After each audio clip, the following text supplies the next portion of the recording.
இன்னொரு பெண்ணு ஒரு பெண்ணு வந்து அவர் பெண்ணை தான் அந்த 6 பேர் கூட கூட்டிகிட்டு போயிருக்காங்க. அது சவுதிக்கு போயிருக்காங்கன்னு நினைக்கிறேன். இப்போ சென்னையிலையோ அந்த உங்களுக்கு கேரளாவிலேயோ சில நேரங்களில் அவருடைய படத்தில் நடிக்கிறவங்க அவர் பிரியப்பட்டார்னா வந்தாகணும் அப்படிங்கிற ரூமுக்கு வந்தாகணுங்கிற மாதிரி சொல்லியிருக்காருன்னு கேள்விப்பட்டிருக்கேன். அது வந்து ரம்யா கிருஷ்ணனே அப்படி சொன்னதாக கேள்விப்பட்டிருக்கேன். என் ரூமுக்கு வந்தாகணும் ரம்யா கிருஷ்ணன். ஆமாம், இவங்க வந்து அவங்கள விட இவங்க அம்மா பொண்ணை விட அம்மா அழகு அப்படின்னு சொல்லுவாங்க பல பேர். இப்படியே இட்டு கட்டி இது பண்ணிட்டு போவாங்க. இன்னும் சில பேர் என்ன பண்ணுவாங்கன்னா, ஒரு 1000 பேர் கூட அவர் உல்லாசமாக இருந்தார், அதுக்காக ஒரு பார்ட்டியை நடத்தினார், அதுக்கு ஒரு பெண் வடிவமான ஒரு கேக்கு வெட்டினாங்க அப்படின்லாம் சொல்கிறாங்க. சினிமாவில் நடிக்கிறேன்னு வந்து வாய்ப்பு தரேன்னு சொல்கிற சின்ன நடிகர்களே நம்பிடுறாங்க. இப்போ ஒரு பெரிய நடிகர் சொல்லும்போது இவர் கூட நடித்தா இவர் கூட நம்ம இருந்தோம்னா பையனாக இருந்தால் காசு, பொண்ணாக இருந்தால் அட்ஜஸ்ட்மெண்ட். இதுதான் ஃபீல்டில் இருக்கிறது. இது வந்து 90களில் நிறையா இருந்தது. இந்த கேமராவில் ஃபிலிமே இல்லாமல் இது பண்ண ஆட்கள்லாம் அந்த மாதிரி இருக்காங்க, நிறைய பேர் இருக்காங்க.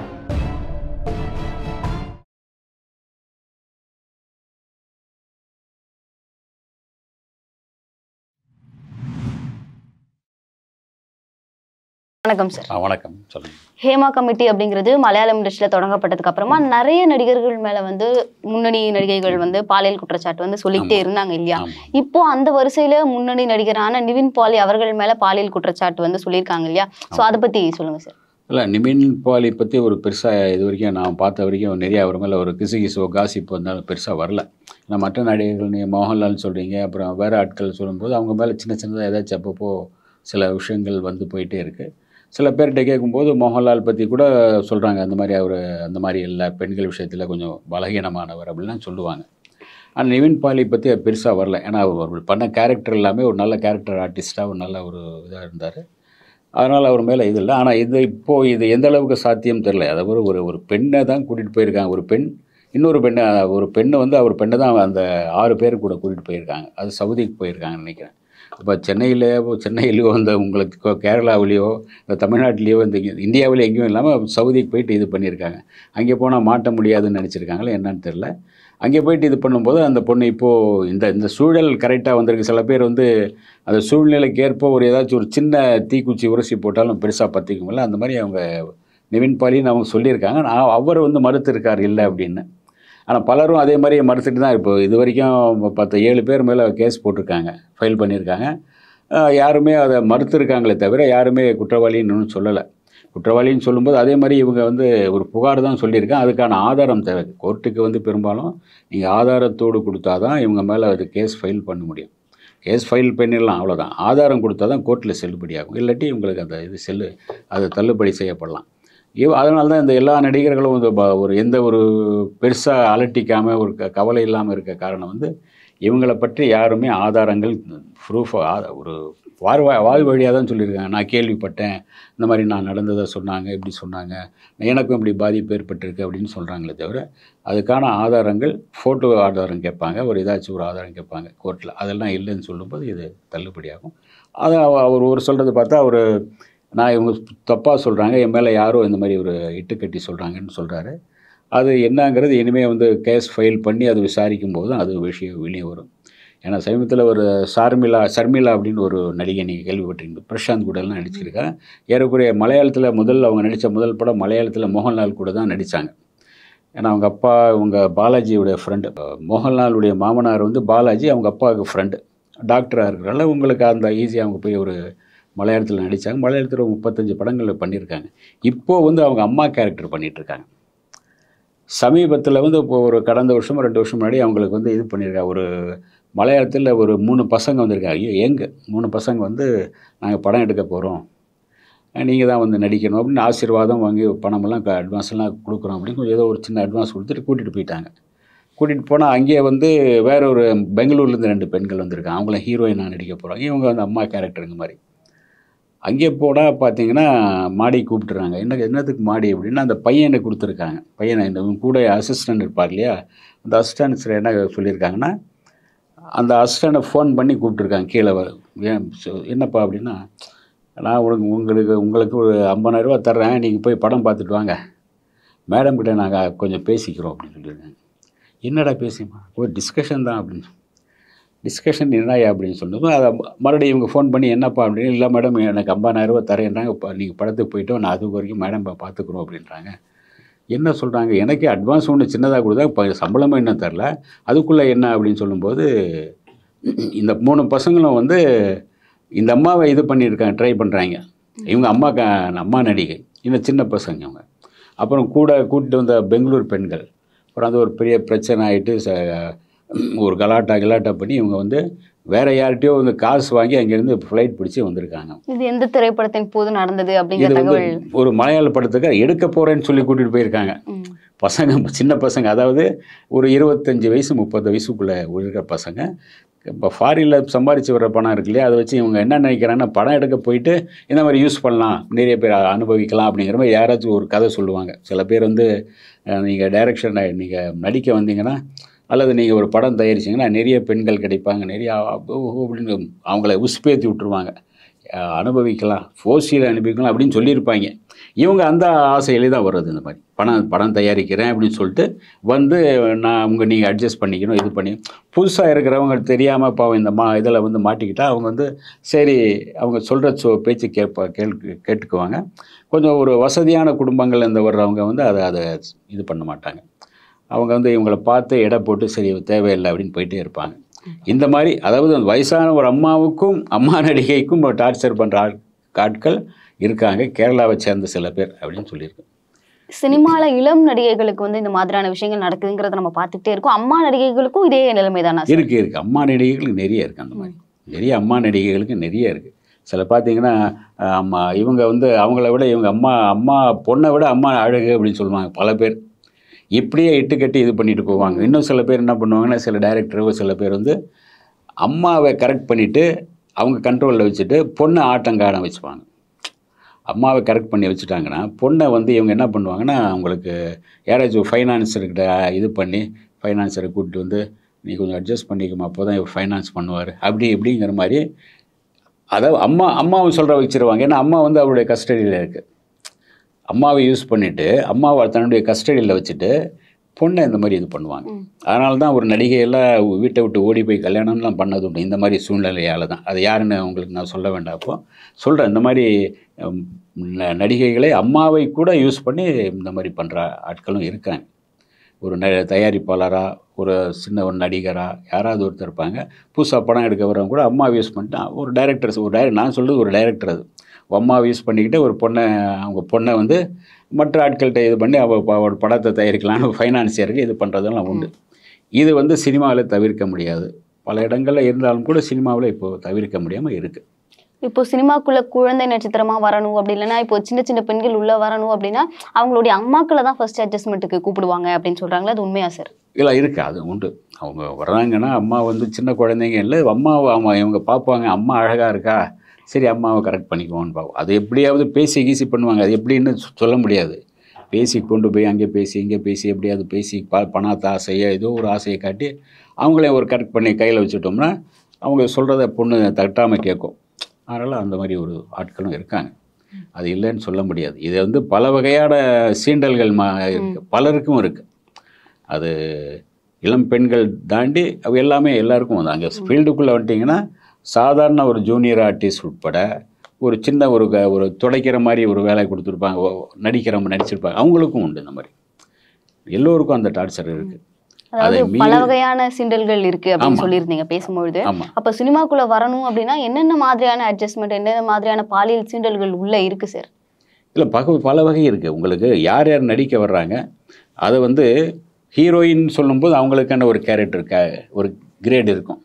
அது கீழே அப்படின்னு சொல்லும்போது ஒவ்வொருத்தரை அதை யார் இது பண்ணுறாங்க. அது வந்து சில பேர் வந்து சில பெரிய கம்பெனிகளில் நிறுவனங்களில் அதை இது பண்ண மாட்டாங்க, கரெக்டாக இருப்பாங்க. ஏன்னா அந்த நிறுவனத்துடைய பேர் கெட்டு போயிடும் அப்படிங்கிறனால என்ன பண்ணுவாங்கன்னா அதை கரெக்டாக பார்த்துக்குவாங்க. தனிப்பட்ட முறையில் அவங்க இது பண்ணிக்கிறாங்கன்னா அது நமக்கு சம்மந்தம் இல்லைன்னு சொல்லிடுவாங்க. அந்த ஹீரோ விரும்புகிறாரு, அந்த மாதிரி ஹீரோயின் இது பண்ணி ஆகணும், அட்ஜஸ்ட் பண்ணி ஆகணும் அப்படின்னா தனிப்பட்ட முறையில் அவங்க பேசிக்கிட்டோம்பா நம்ம கம்பெனி பொறுப்பு கிடையாது, அவருக்கு இப்போ சம்பளம் கொடுத்துட்டோம் அவ்வளோதான் அப்படிம்பாங்க. அதனால் கம்பெனி ஏற்றுக்க மாட்டாங்க.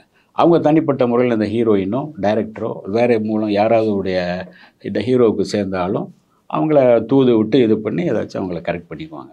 ஆனால் பெரிய கம்பெனிகள் அது பண்ணாது. சின்ன நிறுவனங்கள் அதிலும் கொஞ்சம் உப்மா கம்பெனி இருக்கும் இல்லையா, உப்மா கம்பெனின்னு உங்களுக்கு தெரியும். ஒன்றுமில்ல, படம் எடுக்கிறேன்னு கேமரா மட்டும்தான் இருக்கும், ஃபிலிம் இருக்காது. உங்களை சூப்பராக நடிக்க வச்சு சூப்பராப்பா அடுத்த சூப்பர் ஸ்டார் நீதான்ப்பா அப்படிம்பாங்க. கேமராவில் ஃபிலிமே இருக்காது, ஆனால் காசு வாங்கிறாங்க. பையனாக இருந்தால் காசு, பொண்ணாக இருந்தால் அட்ஜஸ்ட்மெண்ட். இதுதான் ஃபீல்டில் இருக்கிறது. இது வந்து 90களில் நிறையா இருந்தது. இந்த ஃபிலிமில் கேமராவில் ஃபிலிமே இல்லாமல் இது பண்ண ஆட்கள்லாம் அந்த மாதிரி இருக்காங்க, நிறைய பேர் இருக்காங்க. இப்போல்லாம் அவங்க ஆட்கள் இல்லை. ஏன்னா இந்த இது வந்த பிறகு இப்போ கோடிகளில் போயிடுச்சு சினிமா. அதனால் அவங்க யாருமே இப்போது சின்ன சின்ன சாமி படம் வச்சுட்டு வீட்டில் ஒரு பூஜை போகிறேன் அப்படி இப்படின்னு சொல்லிட்டு வந்து பண்ணுற ஆட்கள் இப்போ இல்லை பெருசாக. சின்ன கம்பெனிகள், உப்மா கம்பெனி 1-2 தான் இருக்குது, அதிகமாக இல்லை. அதுவும் வந்து பார்த்திங்கன்னா திடீர்னு ஹீரோயின் தேவை, இது தேவைன்னு சில பத்திரிகையில் போடுவாங்க. சின்னதை தூண்டு 4 வரி 5 வரியில் ஒரு விளம்பரம் வரும். அடுத்த மாதம் நாங்கள் இத்தனாம் தேதி டைரக்ஷன் படம் எடுக்க போகிறோம், ஒரு ஹீரோயின் தேவை அப்படிம்பாங்க. இவங்க ஆர்வத்தோடு போகும்போது நீங்கள் வந்து இவ்வளோ பணம் கட்டணும், அல்லது இவ்வளோ இது கட்டணும், அல்லது பெண்ணாக இருக்கும்போது நீங்கள் அட்ஜஸ்ட் பண்ணணும் அப்படிம்பாங்க. ஆண்களாக இருந்தால் இவ்வளோ பணம் கட்டணும், அதை படம் எடுக்கிறாங்களோ இல்லையோ பணம் வாங்கி சுல் பண்ணி அதே மாதிரி அவங்கள யூஸ் பண்ணிக்குவாங்க. அது எடுக்கிறேன்னு போயிட்டே இருக்கும். மோகன்லால் வந்து அவர் மேல வச்ச குற்றச்சாட்டை வந்து மறுத்ததை இல்லை அப்படிங்கிற மாதிரி தான் பேசிட்டு இருக்காரு. அப்படின்னாலும் அவர் மேல சொல்லப்படுற குற்றச்சாட்டுகள் என்னென்ன இருக்கு அப்படின்னா, அவர் வந்து படத்துக்குள்ள வரத்துக்காக ஒரு 3000 பேரை வந்து அவர் ரெக்கமெண்ட் பண்ணாரு. எல்லாருடைய பேரும் வந்து அவர் ஒரு நோட் புக்ல எழுதி வச்சிருக்காரு. யார் யார் வந்து அவர் கூட அட்ஜஸ்ட் பண்றாங்களோ அவங்களுக்கு மட்டும்தான் ஒரு வாய்ப்பு வாங்கி தருவாருங்கிற மாதிரியான பேச்சுகள் போகுது இல்லையா? அது பத்தி ஒரு 1000 பேர் கூட அவர் உல்லாசமா இருந்தாரு, அதுக்காக ஒரு பார்ட்டியை நடத்தினாரு, அதுக்கு ஒரு பெண் வடிவமான ஒரு கேக்கு வெட்டினாங்க அப்படின்லாம் சொல்றாங்க. அது 3000ங்கிற லிஸ்டெல்லாம் எழுத முடியாது. சும்மா அது யாரோ 3000ன்னு கிளப்பி விட்டுருக்காங்க. 1000ங்கிறத இல்லை, 1000 எழுதியிருக்காரா 100 எழுதியிருக்காரான்னு தெரில எனக்கு. ஏன்னா ஒரு நடித்த படம் 250 படங்கள் இருக்கும். 250 படங்களில் நீங்கள் ஒரு சில நடிகைகளில் ஒரு 5 ஒரே நடிகை ஒரு 10 படம் நடிச்சிருக்கலாம், 20 படம் அவர் கூட சேர்ந்து நடிச்சிருக்கலாம். அப்படி வந்தால் 100 பேர் இருக்கலாம். 100 பேர் லிஸ்ட்டு போட்டு வச்சுருப்பான்னு நினைக்கிறேன். 1000 அது உருவாக்கப்பட்டிருக்கலாம். சொல்கிறத பெருசாகவே சொல்லுவோமே அப்படிங்கிற மாதிரி 1000 சொல்லியிருக்கலாம். அவர் 100க்கு மேலே 100க்கு மேலே போயிருக்கலாம், 500க்கு மேலே போயிருக்கலாம் அது. ஆனால் அவருடைய பெரிய நடிகருங்கிறனால ஈஸியாக யாருமே இது பண்ண முடியும். ஒரு சின்ன நடிகர், சாதாரண நடிகரே வந்து சாதாரண ஒரு, அதாவது சினிமாவில் நடிக்கிறேன்னு வந்து வாய்ப்பு தரேன்னு சொல்கிற சின்ன நடிகர்களே நம்பிடுறாங்க. இப்போ ஒரு பெரிய நடிகர் சொல்லும்போது இவர் கூட நடித்தா இவர் கூட இவர் கூட நம்ம இருந்தோம்னா நமக்கு படம் கிடைக்கும், நம்ம எங்கேயோ போயிடலாம் லைஃப்பில் அப்படின்னு நினைக்கிற ஆட்கள் இருக்காங்க. இவங்க எல்லாமே ஈஸியாக அவங்க வசப்படக்கூடியவங்க தான்.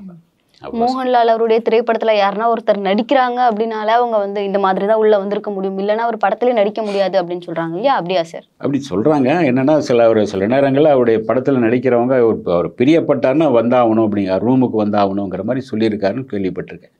அது வந்து ரம்யா கிருஷ்ணனே அப்படி சொன்னதாக கேள்விப்பட்டிருக்கேன். என் ரூமுக்கு வந்தாகணும். ரம்யா கிருஷ்ணன் இல்லை முடியாதுன்னு சொல்லியிருக்காங்க, மறுத்துட்டாங்க அப்படின்னு ஒரு இடத்துல நான் கேள்விப்பட்டேன். அது கடைசி வரைக்கும் நீ இந்த படம் முடிகிறதுக்குள்ளே நீ என் ரூமுக்கு வந்தாகணும்னு சொல்லிட்டு போனார் அப்படின்னு சொல்லி கேள்விப்பட்டிருக்கேன். அது போனாங்களா இல்லையாங்கன்னு தெரியாது. அது இந்த மாதிரி மோகன்லால் மேலே ஒரு இது இருக்குது. பெண்கள் விஷயத்தில் அவருக்கு மேலே ஒரு பெரிய நல்ல அபிப்பிராயம் இல்லை அப்படின்னு என்கிட்ட ஒரு மலையாள பத்திரிகையாளர் சொல்லியிருக்கார். இது மலையாளம் சினிமா இண்டஸ்ட்ரிக்குள்ள நடிகைகள் உள்ளே வரணும் அப்படின்னாலும் இந்த மாதிரி நிறையா விஷயங்கள் இருக்கும் அப்படிங்கிறது வந்து இல்லை, எல்லா இடத்துலையும் இருக்குது. அங்கே வந்து கொஞ்சம் சினிமாங்கிறது ஈஸியாக கொஞ்சம் வெளியே தெரிஞ்சிருது, மற்ற இடங்களில் தெரியறதில்ல. வெளிச்சம், அதாவது ஈஸியாக வெளிச்சமாக இருக்குது. ஈஸியாக அங்கே போனால் அதெல்லாம் நீங்கள் சினிமாவை பற்றி புரிஞ்சுட்டு தானே எல்லோரும் வர்றாங்க. ஒரு தொழில், இந்த தொழில்னால் இப்படி இருக்கும். எல்லா தொழிலையும் நெளிவு சுழிவு நல்லது கெட்டது எல்லாம் இருக்குது. சில இடங்களில் படிச்சுட்டு வர்றவங்க கொஞ்சம் கரெக்டாக இப்போ வர்ற ஆர்டிஸ்ட் எல்லாமே நல்லா படித்தவங்களாக வர்றாங்க. அவங்க யோசனை பண்ணுறாங்க, அட்ஜஸ்ட்மெண்ட்டாக இல்லை கிடையாது, ஓகே நோ அப்படிங்கிற 2 வார்த்தையில் முடிச்சுட்டு போயிட்டே இருக்காங்க. நான் நடிக்கிறேன்னா நீ இந்த மாதிரி எனக்கு இவ்வளோ பணத்தை கொடுத்தாகணும், அதுக்கும் சேர்த்து இவ்வளோ பணம் கொடுக்கணும்னு பேசுகிற ஆட்களும் இருக்காங்க போல்டாக. ஏன்னா நீங்கள் வந்து சும்மா நலிஞ்சு இல்லை சார் அப்படி சார்னாலாம் போல்டாக கேட்டுறாங்க. எனக்கு இவ்வளோ பணம் கொடுத்தீங்கன்னா ஓகே, நடிப்புக்கு எவ்வளோ இதுக்கு எவ்வளோ அப்படின்பாங்க. இப்போ போல்டாக கேட்கும்போது உங்களுக்கு அந்த இடத்துல இவங்க ஒன்றும் பண்ண முடியாது. அது இல்லாமல் அட்ஜஸ்ட்மெண்ட் ஓசியில் இல்லாமல் இவங்க பணமும் கேட்டு சில பேர் வாங்கிட்டாங்கன்னா அது ஒன்றும் கிடையாது. அது அவங்களுடைய விரும்பி பண்ணுற இதாக மாதிரி விருப்பத்தோடு அவங்க புரிஞ்சுக்கிட்டு செஞ்ச இது தான்.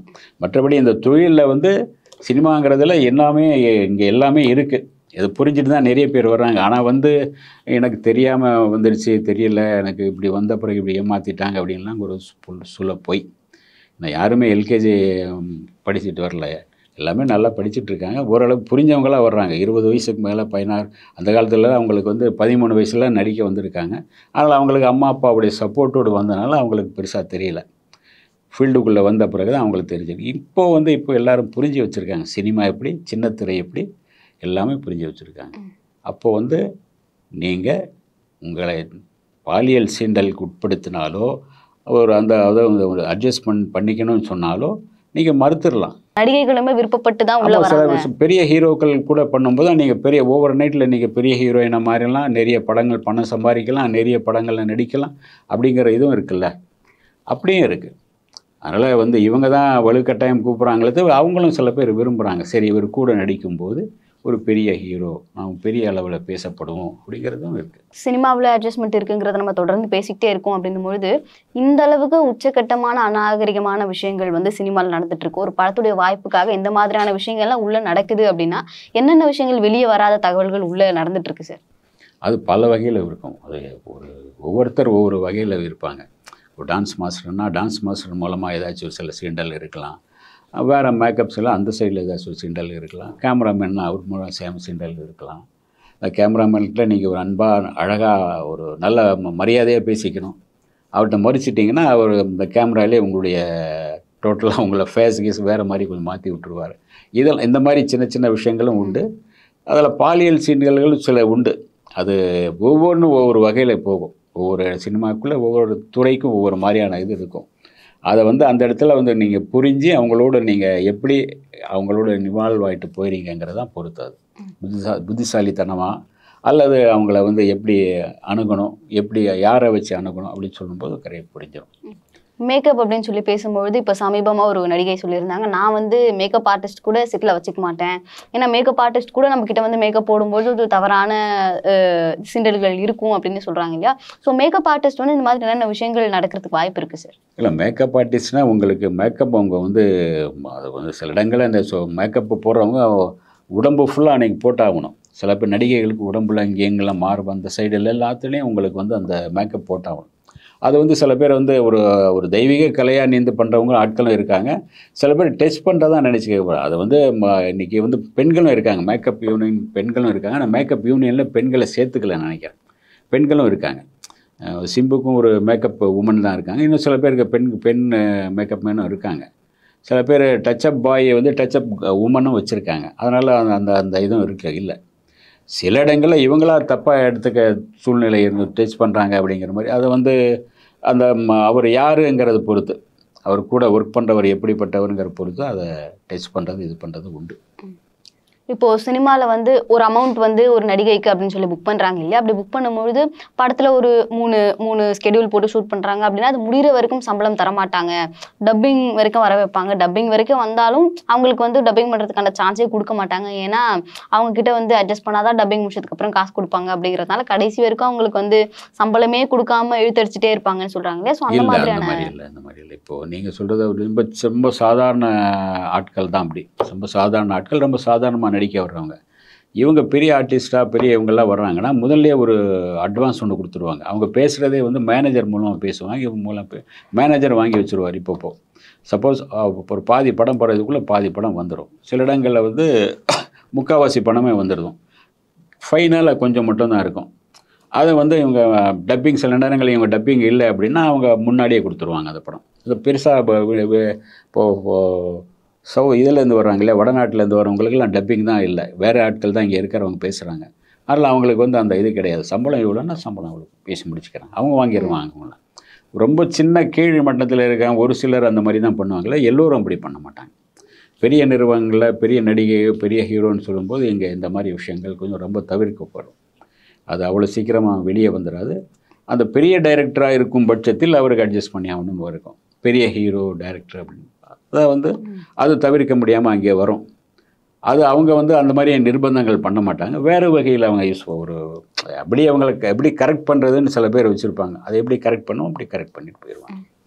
இந்த விஷயம் மலையாளம் இண்டஸ்ட்ரியில வெடிச்சிருந்தாலும் நடிகை சமந்தா அவர்கள் வந்து தெலுங்கு இண்டஸ்ட்ரியிலும் இந்த மாதிரி ஒரு கமிட்டி வேணும், தெலுங்குலயும் இந்த மாதிரி விஷயங்கள் நடக்குது அப்படின்னு சொல்லி அவங்க வெளியே சொல்லியிருந்தாங்க இல்லையா? ஸோ அதை பத்தி நம்ம தெலுங்குலேயே அந்த மாதிரி இருக்குது, தெலுங்குல இருக்குது, தமிழில் இருக்குது, கன்னடத்தில் எல்லாத்துலேயும் இருக்குது, தெலுங்குலேயும் கொஞ்சம் அதிகமாக இருக்குது அந்த மாதிரி. அதை வந்து நீங்கள் அங்கேயே வந்து இந்த மாதிரி ஒரு கமிட்டி வந்தால் நல்லா இருக்கும்னு அவங்க சொல்கிறாங்க. அது ஒரு நல்ல விஷயந்தான். ஏன்னா அவங்களும் நிறைய பாதிக்கப்பட்டிருக்கலாம், நிறைய பேர் இந்த மாதிரி பாதிக்கப்பட்டிருக்கலாம். ஒரு சில நடிகைகள் வந்து யாரோ ஒரு தயாரிப்பாளருடைய கஸ்டடியில் இருப்பாங்க, யாருடைய கஸ்டடியிலையும் இருப்பாங்க.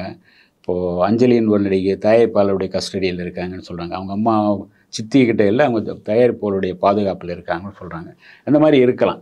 ஏன்னா அங்கே வரும்போது இந்த மாதிரி ஒரு அரசாங்கம் பண்ணும்போது இந்த மாதிரி ஒரு விசாரிக்க ஈஸியாக இருக்கும். தனிப்பட்ட ஒருத்தர் வந்து விசாரிக்கிறார் இது பண்ணுறாங்கன்னா அது சாத்தியம் இல்லை. அரசாங்கமே அந்த மாதிரி ஒரு கமிட்டி ஆரம்பிக்கும் போது நிறைய அங்கே சொல்கிறதுக்கு ஆட்கள் இருப்பாங்க. ஆனால் பெரிய நடிகைகள் வந்து சொல்லுவாங்களான்னு தெரியல, எதே சம்பந்தா சொல்லுவாங்களான்னு தெரியல. ஆரம்பிக்கணும்னு சொல்லியிருக்காங்க.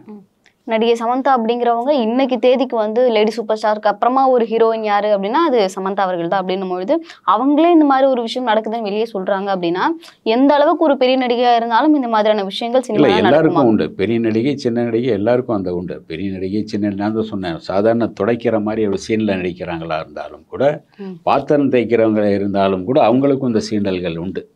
சாதாரணமாக பாத்திரம் தைக்கிறவங்க ஒரு கூட்டத்தில் நிற்பாங்களே அவங்களுக்கும் அந்த மாதிரி ஒரு சீண்டல்கள் உண்டு. அது வந்து அந்தந்த சூழலை அவங்க எப்படி அதை எதிர்கொள்கிறார்கள்ங்கிற பொறுத்து. சில பேர் ஓகேன்னு சொல்லலாம், சில பேர் எதிர்க்கலாம். நடிகை சமந்தா அவர்கள் இவ்வளோ பெரிய விஷயத்தை வந்து வெளியே சொல்றாங்க அப்படின்னா இதுக்கப்புறம் இதனால அவங்க கரியருக்கு எதனா பாதிப்பு வரும் இல்லையா? இல்லை, அவங்க ஒன்றும் சொல்லலையே. அவங்க என்ன வந்து இங்கேயும் இந்த மாதிரி கமிஷன் ஆரம்பிக்கணும்னு தான் சொல்லியிருக்காங்க. அங்கே அவங்க யாரையாவது குறிப்பிட்ட ஒரு சில பேர் சொல்லியிருந்தால் அந்த கரியர் கொஞ்சம் பாதிக்கலாம். அதை பற்றி சொல்லலை. இங்கேயும் அந்த மாதிரி ஒரு கமிஷன் ஆரம்பித்தால் நன்றாக இருக்கும். இங்கேயும் இந்த மாதிரி ஒரு பெண்களுக்கு பாதுகாப்பு தேவைங்கிற அடிப்படையில் அவங்க சொல்கிறாங்க. அதை வந்து யாரும் பெருசாக எடுத்துக்க மாட்டோம். ஓகே ஆரம்பிக்கிட்டோமே அப்படின்னு. ஏன்னா அவங்க சொன்னதை தொடர்ந்து அமலா அவர்களும் சொல்லியிருந்தாங்க இல்லையா? அமலா நாகார்ஜுன அவர்களும் வந்து இந்த மாதிரியான விஷயங்கள் தெலுங்கு இண்டஸ்ட்ரியில் இருக்குங்கிறத அடித்து பேசுகிறாங்க. ஆமாம் இருக்குது, அது இருக்குது. நான் தான் சொல்லேன் எல்லா இடத்துலையும் இருக்குது. அதனால் அங்கேயே இருக்குது. அதனால் அவங்கள வந்து அங்கேயும் ஒன்று ஆரம்பிக்கணும்னு சொல்கிறாங்க. அந்த அரசாங்கம் தான் முடிவு பண்ணணும். அந்த ஆந்திரா கவர்மெண்ட்டு, தெலுங்கானா கவர்மெண்ட்டு தான் அவங்க தான் முடிவு பண்ணி அவங்க ஆரம்பித்தாங்கன்னா அது வந்து சப்போஸ் அங்கே இருக்கலாம் அந்த மாதிரி. தொடர்ந்து நீங்கள் கூட நிறைய விஷயங்களை பகிர்ந்துக்கிட்டீங்க. உங்கள் நேரத்துக்கு ரொம்ப நன்றி சார். ஓகே.